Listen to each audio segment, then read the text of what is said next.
seperti diledekin lah ya gitu bahasanya. Waktu mereka tahu kami sudah punya nama untuk anak-anak kami, sementara saya pun belum hamil gitu. Nggak mudah buat kami terima respon mereka. Di tahun kelima kami diminta untuk mengadopsi anak oleh bapak mertua saya sendiri. Saya tahu pasti mereka udah sangat merindukan gendong dan main sama cucu mereka gitu.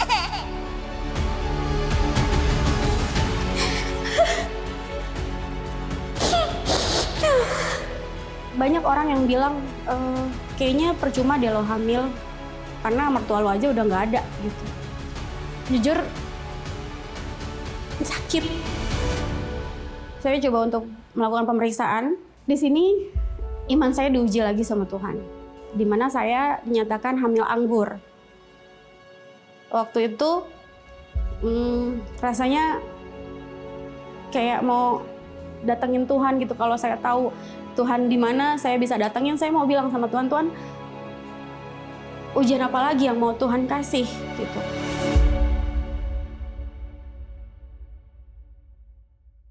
Shalom sahabat solusi, perkenalkan nama saya Elizabeth.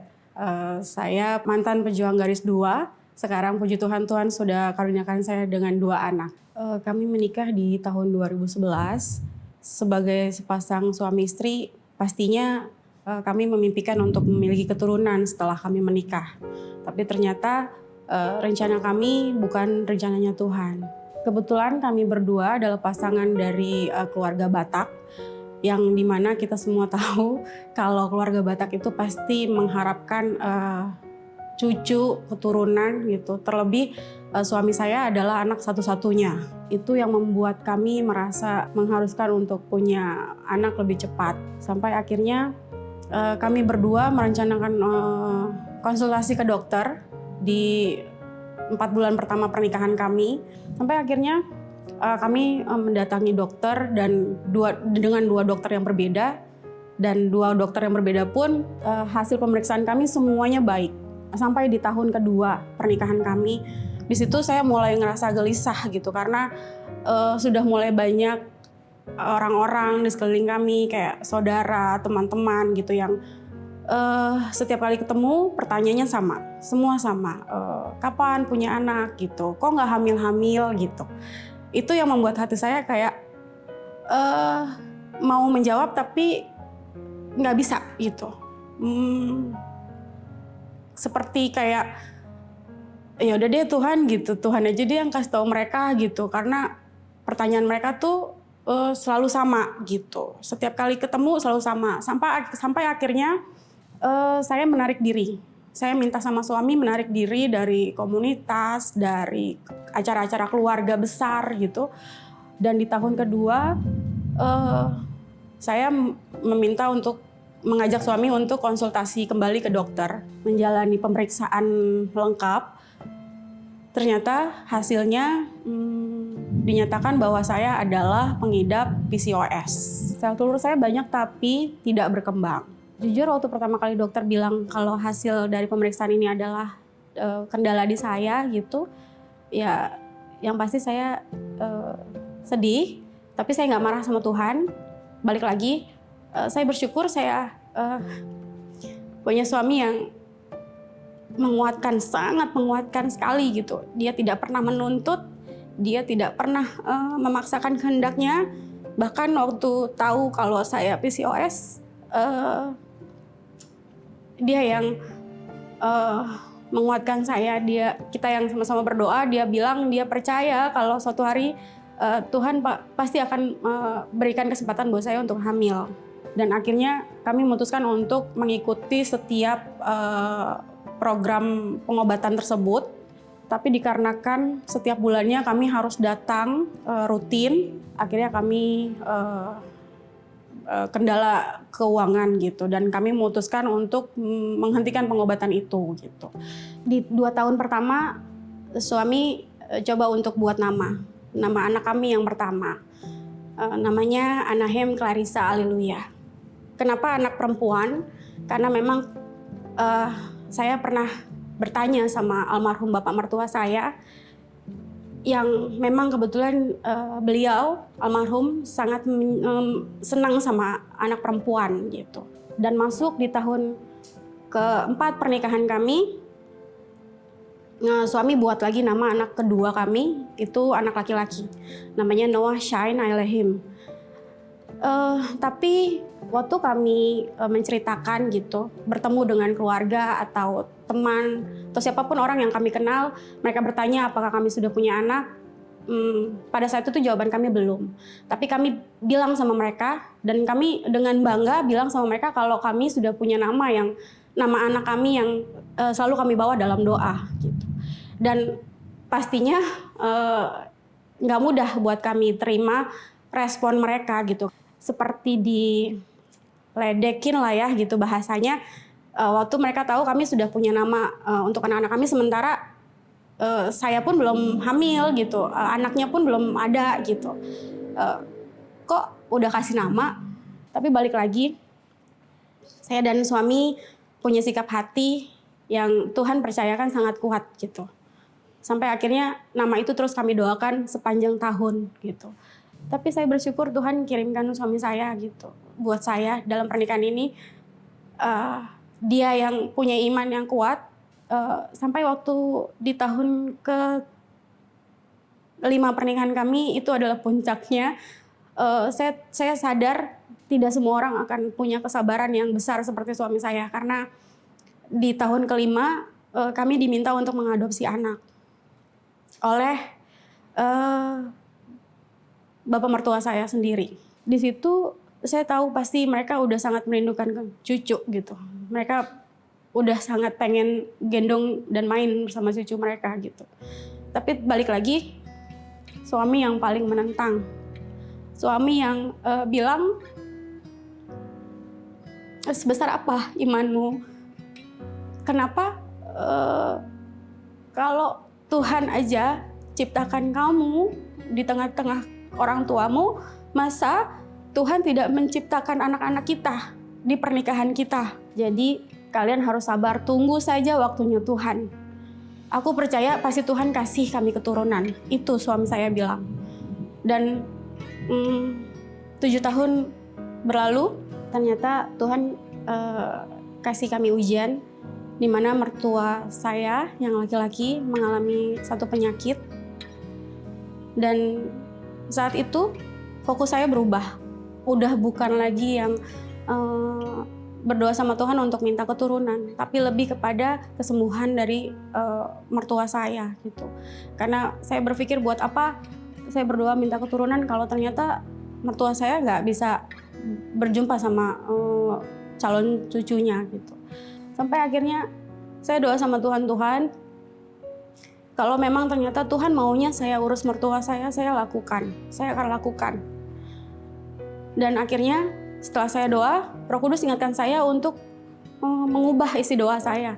Yang sebelum-sebelumnya saya selalu menuntut sama Tuhan gitu. Setiap kali saya doa saya cuma bisa nuntut sama Tuhan, kok saya belum dikasih anak sih gitu. Teman saya yang baru nikah kemarin udah dikasih anak gitu. Sementara saya yang udah dari 2011, kok sampai hari ini Tuhan belum kasih saya keturunan gitu. Dan akhirnya Roh Kudus ingatkan untuk saya mengubah semua isi doa saya, di mana Roh Kudus ingatkan saya untuk mendoakan semua orang-orang di sekeliling saya yang saya kenal, siapapun itu, untuk saya doakan yang sedang menantikan keturunan juga gitu. Jadi saya tulis di buku semua nama-nama mereka dan saya doakan tiap hari. Itu yang saya doakan itu kesembuhan mertua saya, juga orang-orang yang sedang menantikan keturunan. Jadi saya udah nggak lagi mendoakan diri saya pribadi gitu sama Tuhan. Jadi yang setiap hari saya doakan mereka-mereka yang memang lagi menanti keturunan juga seperti saya gitu.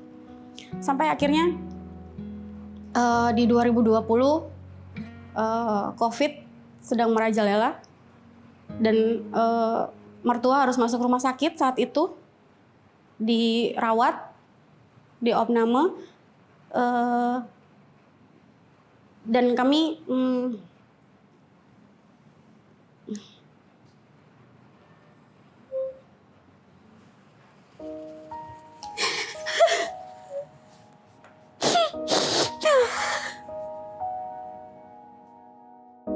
dan waktu itu Kami sempat kaget karena dokter sempat bilang kalau bapak kami itu terserang COVID saat itu, dan akhirnya Tuhan panggil beliau tanpa kami melihat fisiknya untuk terakhir kali gitu. 21 Februari 2021 bapak mertua saya Tuhan panggil, dan 10 Mei 2021 saya hamil. Akhirnya setelah 9 tahun kami menanti keturunan, puji Tuhan, Tuhan berikan kami kabar sukacita. Saya dinyatakan hamil. Saya percaya saat itu adalah waktunya Tuhan. Banyak orang yang bilang, kayaknya percuma deh lo hamil, karena mertua lo aja udah gak ada gitu. Itu saudara sendiri yang bilang gitu. Jujur, sakit. Saya tidak pernah menginginkan dimana ketika saya hamil justru Tuhan panggil mertua saya gitu. Saya berharap orang tua kami semuanya ada ketika anak-anak kami lahir. Tapi ternyata rencana kami bukan rencananya Tuhan. Saya coba untuk melakukan pemeriksaan di salah satu klinik dan dengan salah satu dokter. Di sini iman saya diuji lagi sama Tuhan, di mana saya dinyatakan hamil anggur. Waktu itu rasanya kayak mau datengin Tuhan gitu. Kalau saya tahu Tuhan di mana saya bisa datengin, saya mau bilang sama Tuhan, Tuhan, ujian apa lagi yang mau Tuhan kasih gitu. Sampai akhirnya di H-2 untuk pemeriksaan yang kedua kalinya setelah 2 minggu saya periksa ke dokter itu, ada salah satu teman saya yang menelpon, dan kebetulan dia adalah namanya itu yang saya tulis di buku yang saya doakan. Dia juga menantikan keturunan setelah 2 tahun menikah. Dia bilang, Kak, aku hamil loh, dia bilang. Terus dia juga nggak tahu kalau di situ saat itu saya juga sedang hamil. Karena dokter menyatakan saya hamil anggur, jadi saya kayak menahan diri untuk bercerita sama orang. Terus aku bilang, oh ya bener gitu, Kak makasih ya udah doain aku gitu. Terus aku bilang iya sama-sama, aku bilang. Terus aku bilang sama dia, Tak, aku juga hamil. Dan dia tuh responnya yang lebih lebih heboh dari aku gitu. Kok bisa ya Kak kita hamil barengan gitu. Terus tapi Tak, dokter aku kemarin bilangnya aku hasilnya hamil anggur gitu. Hah, masa sih Kak? Kok bisa gitu? Terus nanti 2 minggu lagi bukannya harus periksa? Iya. Iya, tapi aku juga belum tahu mau ke dokter siapa gitu. Oh ya udah Kak, coba periksa ke dokter. Dia menyebutkan satu dokter yang direkomendasiin di salah satu rumah sakit di Kelapa Gading. Saya senang banget ketemu sama dokter ini. Saya percaya dia adalah dokter yang memang Tuhan kirim untuk pemeriksaan kehamilan saya gitu. Dan saat diperiksa, puji Tuhan, itu untuk pertama kalinya saya melihat janin yang ada di rahim saya. Dan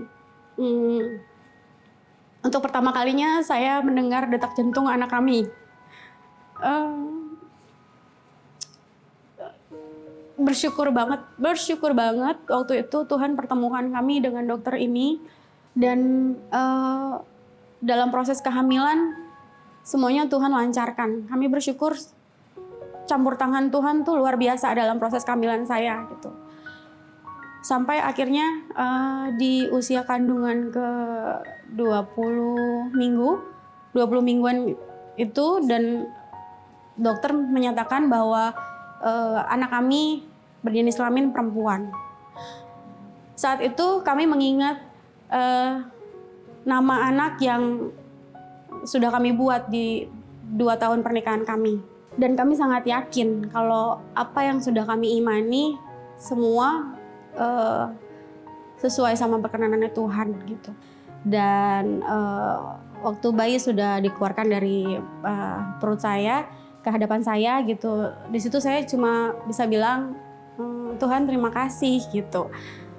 Apa yang selama ini saya mimpikan gitu, apa yang selama ini saya inginkan gitu terjadi dalam hidup saya, Tuhan izinkan gitu.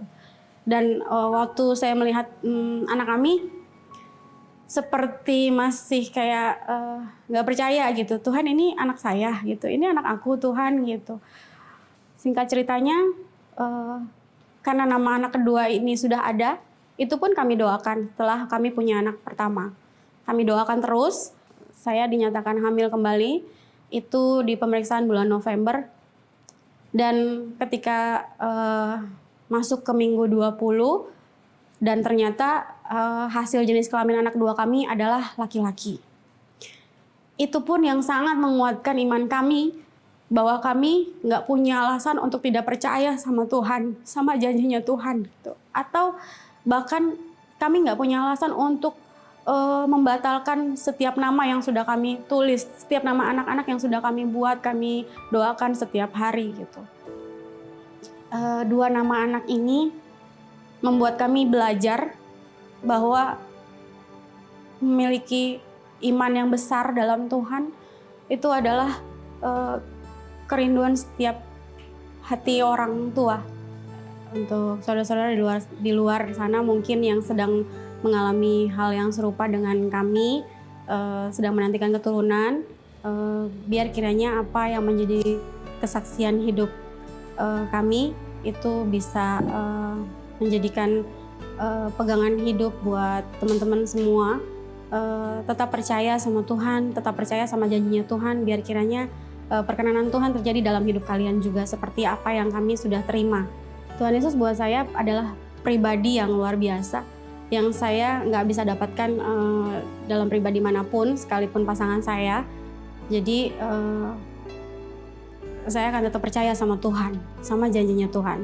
Buat saya mukjizat Tuhan itu bisa kita rasakan ketika memang kita sungguh-sungguh sama Tuhan.